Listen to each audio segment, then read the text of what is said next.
बिस्मिल्लाहिर्रहमानिर्रहीम। मैं प्रोफेसर नियाज़ हूँ और आज हमने न्यूमेरिकल सॉल्व करने हैं चैप्टर नंबर 15 के। तो सबसे पहले हम इस चैप्टर के जो इम्पोर्टेंट फार्मूले हैं उनको रिवाइज कर लेंगे। न्यूमेरिकल है 15.1 an EMF of 0.45 volt induced between the ends of a metal bar moving through a field of 0.22 Tesla. What field strength would be needed to produce an EMF of 1.5 volt between the ends of bar, assuming all other factors remains the same? सबसे पहले हम लिखेंगे given data. तो given data में हमारे पास जो factors हैं उसमें सबसे पहले है इंड्यूस्ड EMF, इसके बाद है मैग्नेटिक फील्ड है, what field strength would be needed. दोबारा फील्ड स्ट्रेंथ वो पूछ रहा है तो इसका मतलब इसको आप 1 कर दें, इसको भी आप इंड्यूस्ड EMF 1 कर दें, क्योंकि दो वैल्यूज हैं इसके अंदर। उसके बाद आप लिखें मैग्नेटिक फील्ड जो आपने फाइंड करनी है, फिर आपको दिया हुआ है इंड्यूस्ड EMF। तो इसमें फार्मूला क्या यूज़ करेंगे हम? अच्छा, आप डायरेक्ट ये फार्मूला भी लगा सकते हैं, आपकी मर्जी है, मगर आप इस तरह भी इसको यूज़ कर सकते हैं कि इक्वेशन का हवाला दे दें।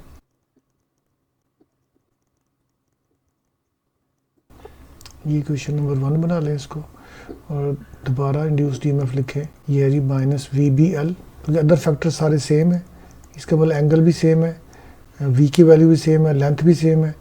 और ये क्वेश्चन नंबर 2 हो गई। डिवाइड कर दे दोनों क्वेश्चंस को।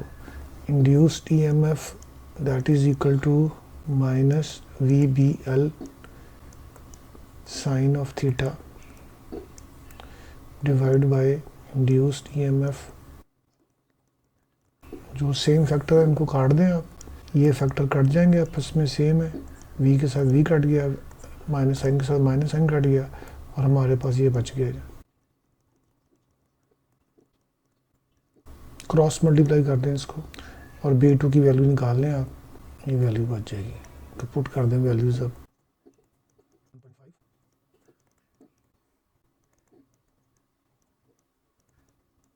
ये हमारे पास आंसर आ जाएगा इसका। The flux density B in a region between the pole faces of a horseshoe magnet is 0.5 Weber per meter square directed vertically downward. Find EMF induced in a straight wire 5.0 centimeter long perpendicular to B when it is moved in a direction at an angle of 60 degree with the horizontal with speed of 100 centimeter per second. तो अब सबसे पहले data लिख लें क्या क्या हमारे पास। तो सबसे पहले हमें दिया हुआ है मैग्नेटिक फील्ड।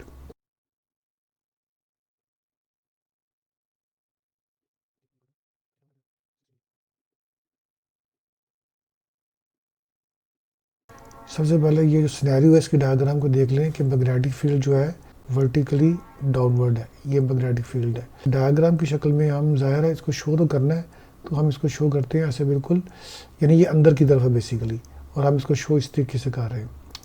ये हमारे पास डायरेक्शन आ गई B की, ये मैग्नेटिक फील्ड है, वर्टिकली डाउनवर्ड है।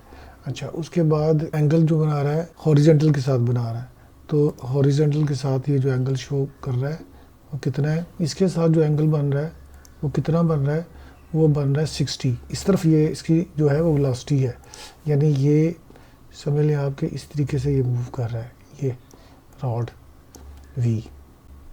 तो ये जो एंगल बन रहा है ये हमारे पास है 30 डिग्री।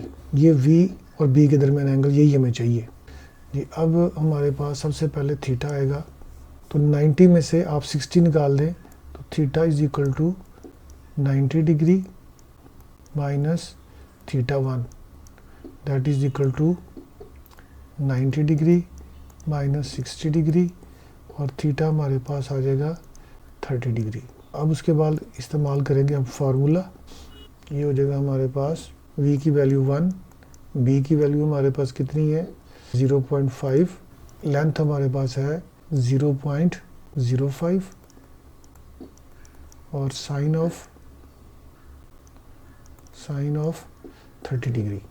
अब सारी वैल्यूज़ को मल्टीप्लाई कर दें तो हमारे पास जो इसका आंसर आएगा that will B 1.2 into 10⁻⁻² volt. ये इंड्यूस्ड EMF हमारे पास, ये हमारा आंसर है। 15.3 A coil of wire has 10 loops. Each loop has area. A magnetic field is perpendicular to the surface of each loop all time if magnetic field is changed from 0.05 Tesla or change in magnetic field, ये answer आएगा हमारे पास 0.01 Tesla. उसके बाद है time और find the average EMF in the coil during this time. तो ये आपने फाइंड करना है। अब इसका सोल्यूशन हम शुरू करते हैं। सोल्यूशन में सबसे पहले हम फार्मूला लिख देते हैं। यहाँ पर भी नेगेटिव साइन को आप इग्नोर कर देंगे और बाकी वैल्यू सारी इसके अंदर पुट कर देंगे हम। चूँकि हमारे पास मैग्नेटिक फ्लक्स डायरेक्ट नहीं दिया हुआ तो हम रिलेशन यूज़ कर लेंगे,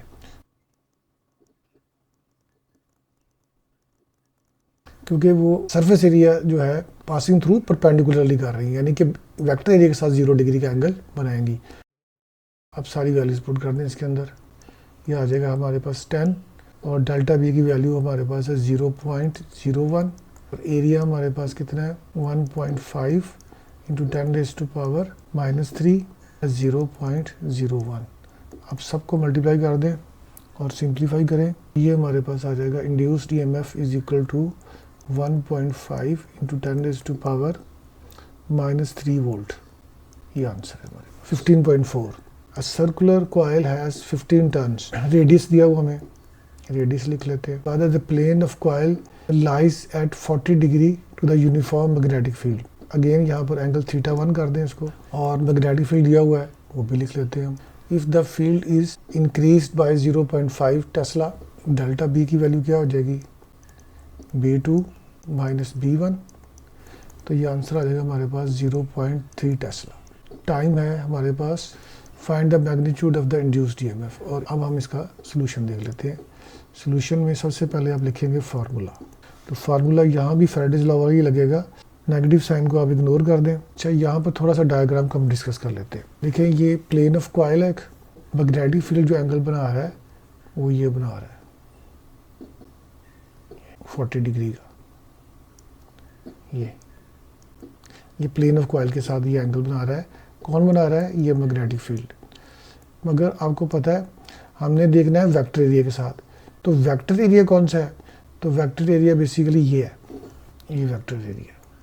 ये बेसिकली परपेंडिकुलरली आउटवर्ड है, ये बाहर की तरफ है, ये नीचे नहीं है असल में, ये बाहर की तरफ आपके मुंह की तरफ आ रहा है।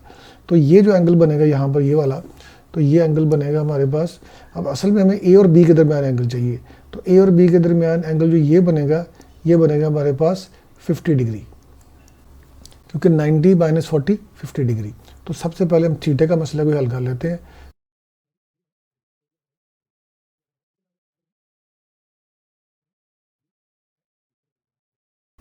अब वैल्यूज पुट कर देते हैं सारी। नेगेटिव साइन को इग्नोर कर दें आप। नंबर ऑफ टर्न्स 15 है और डेल्टा फाई की वैल्यू हमारे पास हो जाएगी डेल्टा बी यानी 0.3। डेल्टा बी की वैल्यू आ गई। अच्छा, यहाँ पर बेशक हम वैल्यू पुट कर देते हैं एक दफ़ा। ये हो जाएगा n डेल्टा बी ए ओवर डेल्टा टी, ये फार्मूला है। ठीक है जी। तो अब ये इसके अंदर वैल्यूज पुट कर रहे हैं और वेक्टर एरिया हमारे पास रेडियस दिया हो तो यहाँ लिख लें आप πr²। ठीक है जी। और साथ में आ जाएगा cos 50 डिग्री डिवाइड बाय 0.2। यहाँ मेंशन कर देते हैं हम area is equal to πr² और पाई की वैल्यू 3.14 और रेडियस की वैल्यू कितनी है ये देखें हमने यहाँ निकाली हुई है 0.²। तो ये वैल्यूज पुट कर देते हैं अब हमारे पास 15, 0.3, 3.14 और फिर इधर आ गया हमारे पास 0.02 का स्क्वायर और साथ में वैल्यू आएगी 0.64 और डिवाइडेड बाय 0.2 और सबको मल्टीप्लाई करें तो हमारे और डिवाइड करें तो हमारे पास जो आंसर आता है 1.8 10⁻⁻² वोल्ट। ये आंसर है हमारे पास। 15.5 है। Two coils are placed side by side. An EMF of 0.8 volt is observed in one coil when current is changing at the rate of 200 ampere per second. Other coil, what is the mutual inductance? तो अब solution की तरफ आ जाते हैं। Formula इसमें mutual inductance क्या लगेगा?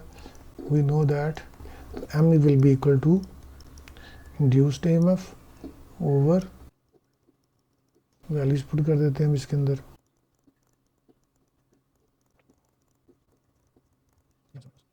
15.6 है जी, a pair of adjacent coil has mutual inductance of 0.75 Henry. If current in the primary coil changes from 0 to 100 ampere in 0.25 seconds, what is the average induced EMF? What is the change in flux if secondary has 500 turns? पहला हिस्सा यहाँ तक है जहाँ पर आपने induced EMF मालूम करना है और फार्मूला लगाएंगे म्यूचुअल इंडक्टेंस वाला। तो सोल्यूशन की तरफ हम आते हैं। सोल्यूशन में दो फार्मूले इस्तेमाल होने हैं। पहला फार्मूला तो आप लगाएंगे, बेशक इसके अंदर प्राइमरी ना लिखें, बेशक लिख दें, आपकी अपनी चॉइस है, क्योंकि हमने फार्मूला में याद किया हुआ था तो हम बुक का ही रेफरेंस देंगे इसके अंदर। अब इसके अंदर वैल्यूज पुट कर देते हैं हम सारी जी। तो ये आंसर आ जाएगा हमारे पास इंड्यूस्ड ईएमएफ का 300 वोल्ट्स।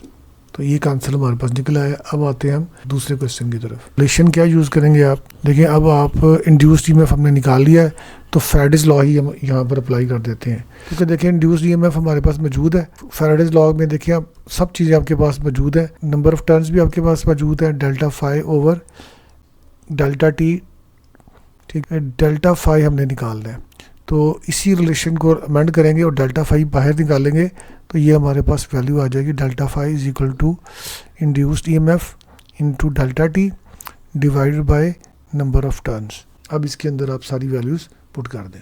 ये 300 लिखें और time 0.025 divided by number of turns of 500, तो हमारे पास डेल्टा फाई जो निकलेगा that will be equal to 0.015 weber, या इसको ऐसे लिख सकते हैं 1.5 इंटू 10⁻⁻² वेबर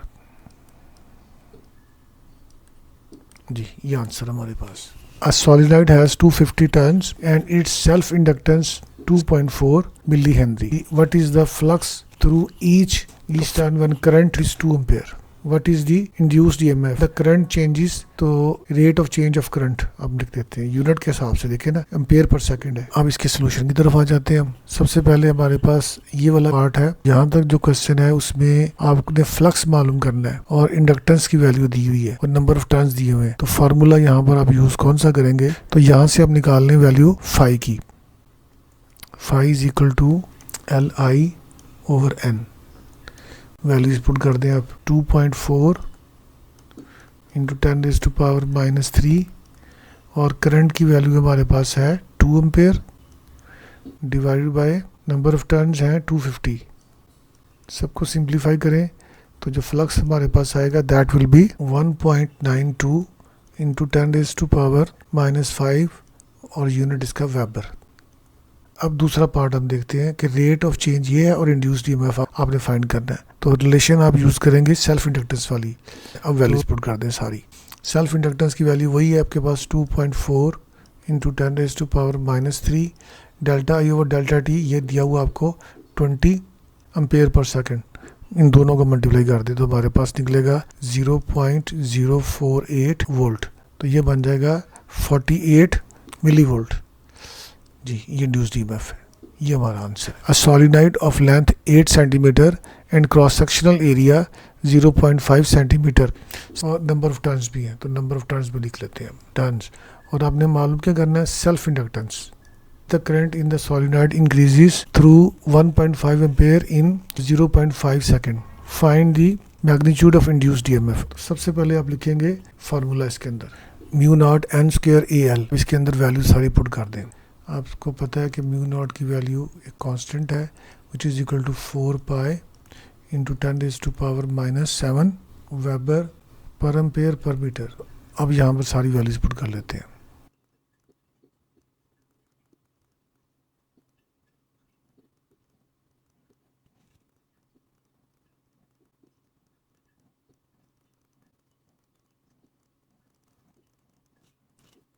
ये हमारे पास आंसर आ जाएगा इसका। उसके बाद नेक्स्ट पार्ट इसका है इंक्रीज इन करंट दिया हुआ है, इंड्यूस्ड ईएमएफ वाला फार्मूला यहाँ पर यूज़ कर लें और वैल्यूज पुट कर दें इसकी। ये एल की वैल्यू आ गई 2.12 और करंट है हमारे पास 1.5 और टाइम फैक्टर 0.2 है। सिंप्लीफाई करें इसको तो जो इंड्यूस्ड ईएमएफ हमारे पास निकलता है that will be equal to 1.6 10⁻³ volt. आज के लिए इतना काफ़ी है। बहुत शुक्रिया आपका। Thank you very much.